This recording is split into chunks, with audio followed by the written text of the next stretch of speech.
Welcome to the Key Chapters of the Bible podcast. This is a daily podcast that's going through the key chapters of God's Word.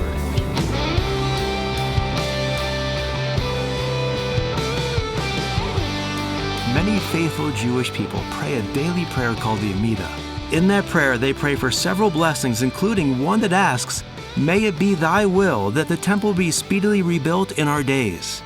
Now, you may not have thought much about rebuilding the Jewish temple anytime recently, but faithful Jewish people pray for this every day.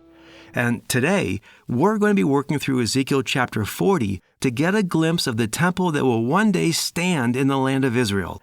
And so welcome to the Key Chapters of the Bible podcast. My name is Russ Brewer, and it is an honor to have you joining us today as we tackle one of the more controversial subjects in the entire Bible.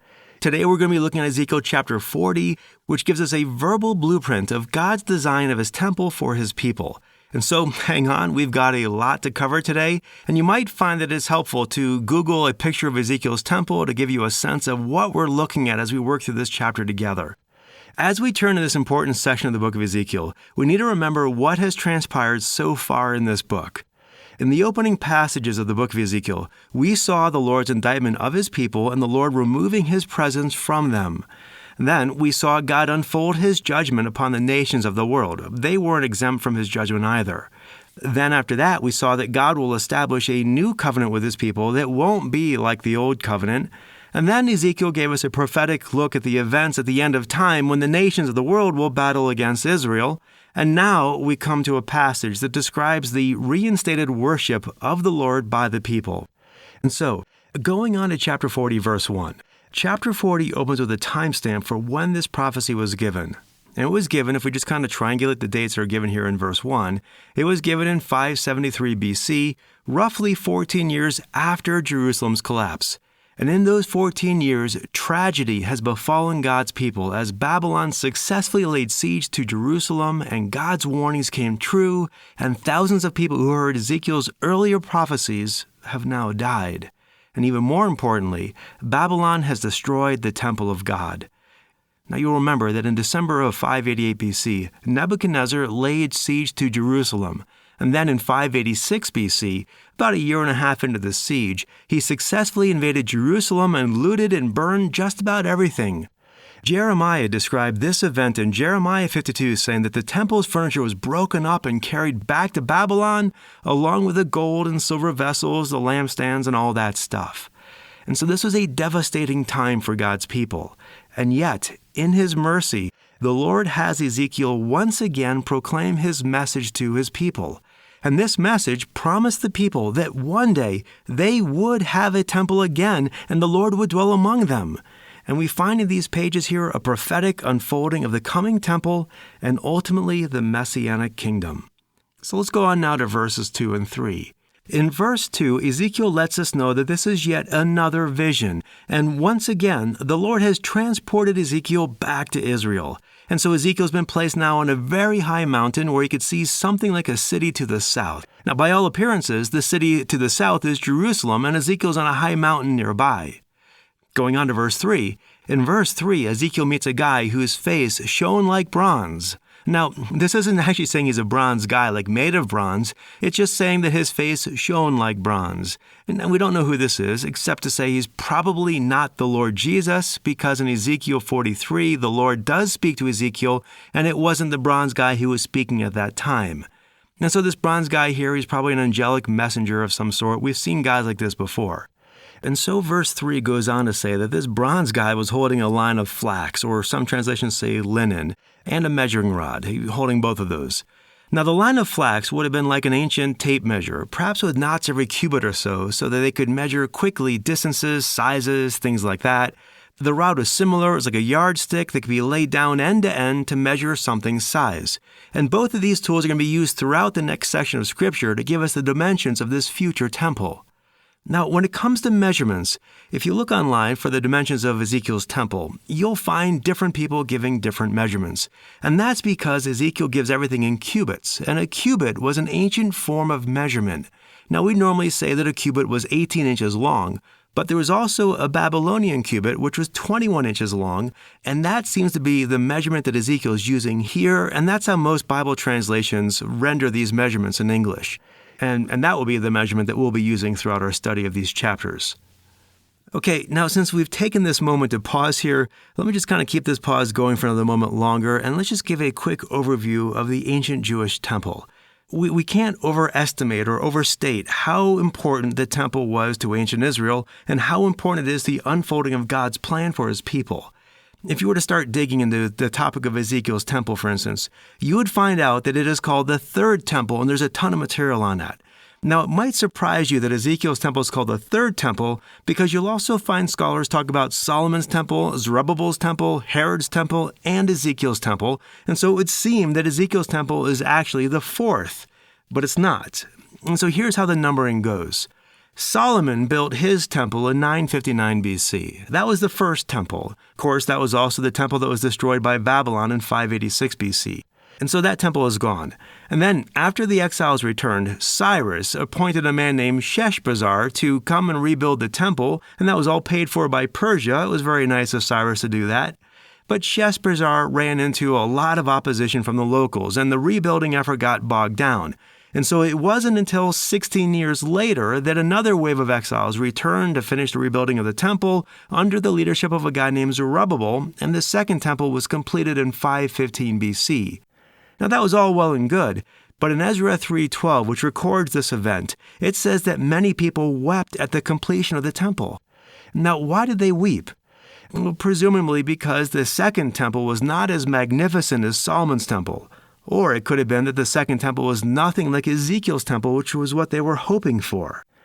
But there's still one more temple to go in this whole overview of temples here, and that's Herod's temple. So let's now fast forward 500 years to 20 BC. That was the year that King Herod began a massive rebuilding project of the temple. And although we might think that Herod built a third temple, and we sometimes call it just Herod's temple, according to historians, it was really just a huge renovation project.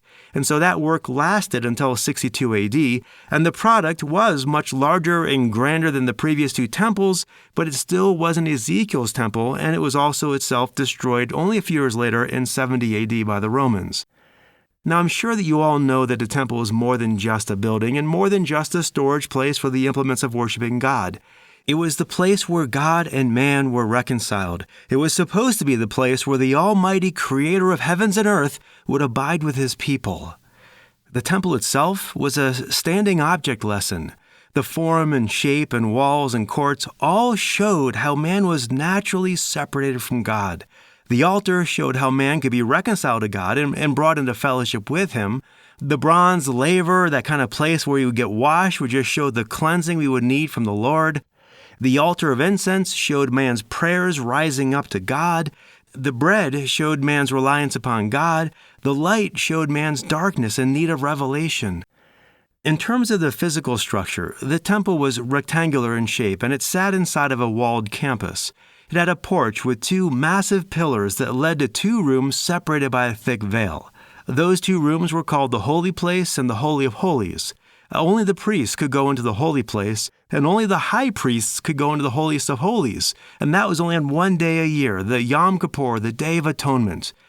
And that now brings us to an important point. We saw in Ezekiel 10 and 11 that the glory of the Lord had left the people, and when the second temple was built after the exiles returned, the Holy of Holies was still empty. No glory of the Lord was there. No Ark of the Covenant was there. Maybe that's why the people were weeping as well. But again, that's all the first and second temple. As we work through the next several chapters, Ezekiel is going to give us the designs for the third temple that is very different from the first and second temples. Ezekiel laid a temple complex that is 500 by 500 cubits, or 875 feet by 875 feet. This temple complex will be several times larger than Herod's temple complex and about 12 times larger than Solomon's. Now, the temple complex that Ezekiel is going to give to us, it's also pretty symmetrical. As in, you could fold, if you could fold the temple complex in half, and most things on each half would line up with each other on the other side of that half. There are some exceptions, but by and large, this complex has a lot of symmetry going on. And as we work through these next several chapters, we're going to be learning about this third temple and what it's going to look like, its shape, size, things like that. And ever since these prophecies were given, there has been an expectation that God's people will one day build this temple. And even today, there are thousands of Jews praying every day that this temple would be built in their lifetimes. And so now with that side trip finished, now let's get back to our bronze-colored tour guide. In verse 4, the bronze-colored tour guide shows Ezekiel all kinds of measurements, and he tells Ezekiel to focus his eyes and ears on everything he's about to see to be sure he will faithfully tell these things to the house of Israel. And so he starts with the outer wall in verse 5, and all of Israel's ancient temples had these surrounding outer walls. These walls served as a point of division between the world and the Lord. An entrance within those walls was only for those who wanted to be reconciled with God. And so we see these outer walls for a verse here, and then after briefly telling us about them, Ezekiel then focuses on the gates. He's going to spend a lot of time talking about these gates. Now, these gates are not like the kind of gates you'd have in a farm or a fence or something like that. These gates here were actual buildings that would rise up many stories high to see far distances, and the gate doors would actually be within these buildings at the base. Likewise, within these gates would be all kinds of rooms to house soldiers, supplies, stuff like that. And they're big. In terms of size, these gates are 105 feet high by 43 feet wide, roughly 43 feet wide, with an entryway of 17.5 feet wide as well. And so they're pretty big. Not only that, but there are actually 6 gates in this layout, and it's not real clear in this text here until you just kind of start looking at all of this stuff individually. And so you've got 6 gates here. There are 3 that lead into the temple complex from the exterior, just the world, and then once you're inside the temple complex, there's another 3 gates that lead to the inner court area. And so Ezekiel discusses the outer gates from verses 6 to 27, and he does kind of bounce around a little bit in there, but then he also focuses mostly on the inner gates in verses 28 to 37. And this can be kind of tricky if you're not looking for it. And so try to picture this. The entire temple complex is a walled complex. It's a square with 3 giant gates giving access to the interior area. But within this interior area, there's still a second walled complex that also has 3 gates to give access to its interior. Now, you might think that the gates for this smaller interior area would be small gates too. They're not. These gates on the inside are the same size and design as the exterior gates. The thing is, they're in reverse orientation, and trying to explain what that means, one thing I thought of was like if you were to take 2 shoes, a left and a right of the same shoe, and put their heels together and face their toes away, they'd be laying there with basically the same dimensions, but being in mirror of one another. That's basically what's going on with these gates here in this temple. You got these 6 gates. You got an outer gate east, an outer gate north, an outer gate south. Then you have an inner gate that are mirrors of those same gates, an inner gate east, an inner gate north, and an inner gate south. Now, as far as these gates go, Ezekiel talks about the eastern gate first in verses 6 to 14. And the eastern gate is listed first because it is the most important gate. And it's most important because Ezekiel 44 tells us that this is the gate that's normally locked and kept shut, but it'll be the gate that the prince will come in and use. And during the days of Jesus, in Herod's temple, this was the gate that Jesus rode the donkey through on Palm Sunday, and so you can see why the people were so excited to have him just arriving on the scene back then. Okay, going back to Ezekiel here, Ezekiel talks about these outer gates from verses 6 to 27, and he explains them. We've kind of covered that. Then he starts talking about the inner court gates in verse 28, and I'd like to draw your attention to what he says about the north gate. The north gate's mentioned in verses 35 to 43, and in this section here, we find out that this is where the sacrifices will be prepared. Now, that may cause you to wonder, why are there sacrifices here? I mean, we live in a modern age, and besides that, hasn't Jesus done away with sacrifices? Well, here are some possible reasons for them. First, there are people, even today, trying to build this temple right now. And so every few months, they'll do something that makes the news. They're pretty serious about this. And so I personally think that someday some version of Ezekiel's temple will be built. And since the Jewish folks don't recognize Jesus as their Messiah, they're going to start, at least some of them will start the sacrifices back on up. In fact, right now, the most well-known plans for this temple, the designs for this temple, are being produced by an organization called the Temple Institute. You can see their stuff online. The Temple Institute has plans to recreate all of the tabernacle furniture that's described in the book of Exodus. Things like the bronze laver, the golden lampstand, those kinds of things. And they want to make those things and then put them into Ezekiel's temple, even though Ezekiel doesn't mention them. Now, Ezekiel doesn't mention them because those things have all been fulfilled in Jesus. But obviously Jewish folks don't recognize this, and so even though Ezekiel has them missing, they'll put them back. And so I think, again, that at some point, someone's going to succeed in building a hybrid temple that's a lot like what Ezekiel is giving us here, but missing how it's pointing to Christ. And then, at some point down the road, the Antichrist will come along and say, let's not do these sacrifices anymore. And the sacrifices will come to a stop. And then, when the Lord returns, he will come through his east gate, and he'll set things up so that his people can continue to worship him, giving sacrifices of like burnt offerings, peace offerings, thank offerings, things like that we see throughout these chapters here.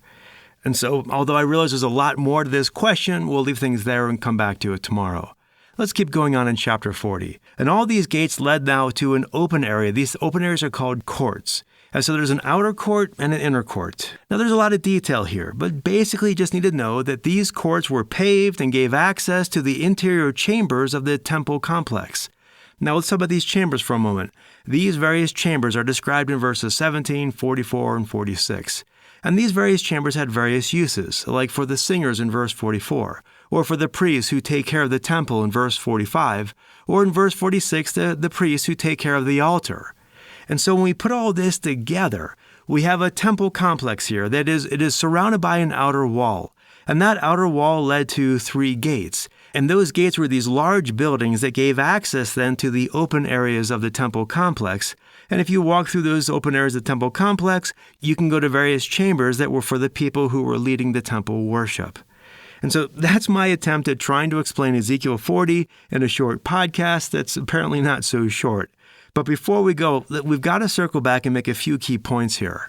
For one thing, lots of people say that all of this stuff is symbolic, that we should look for symbols and allegories and all this stuff. But the details of these chapters don't lend themselves to symbolism and allegory. For instance, this chapter is talking about windows in verse 16, 25, 29, 33, 36. These windows are stated in clear utilitarian terms. Or in verse 12, there's this thin, low wall that's around the guard rooms, like you might see in an atrium of a nice hotel. Likewise, there's just these details in here that just strain effort to be symbolic. Like in verse 38, where there's a place to rinse off the burnt offerings. Or in verse 43, there are double hooks used in the sacrifices. Rather than trying to figure out what symbolism these items represent, it's much more natural to take them as actual windows and actual places to rinse off actual burnt offerings and actual hooks upon which to hang actual sacrifices. Not only that, if we take all this as symbolic, we end up symbolizing things that were common in their day and probably not meant to be symbolized. It would be like describing a hotel and saying it's all symbolic. And you can just imagine someone trying to describe a hotel in symbolic terms. And they would say, the receptionists, when you check on in, they're really like angels who bring us to heaven. And then all the pathways, the hallways that lead from that main desk, they're all the different directions we can take in life. And each room has a number, and that represents how all of our days are numbered. I mean, you can do that, but it sounds silly to people who actually stay at hotels. They'd be like, no, not really. The receptionist gives you a key to your room. You walk down the hall, you find your room, and you go in. There's not a lot to it. And that's really how Ezekiel reads. Not like some text to be allegorized, but a text to be read and understood and be taken literally. In fact, in Ezekiel 43 verse 10, this is a key verse we need to know. In Ezekiel 43:10, the Lord tells Ezekiel to bring these plans back to his people in order for them, it says, to do them. Clearly, the Lord did not intend for this to be understood symbolically, and neither should we. These are real plans for a real temple that will one day really be built. Now, we're almost done, but there's one more point we need to make here. We need to see here the Jewish focus of this temple. For instance, you can look back at verse 4. Ezekiel is giving this message to Israel. Or when we look at this temple here, we see that it is replete with things like palm tree ornaments. You see that in verses 22, 26, 31, 34, 37.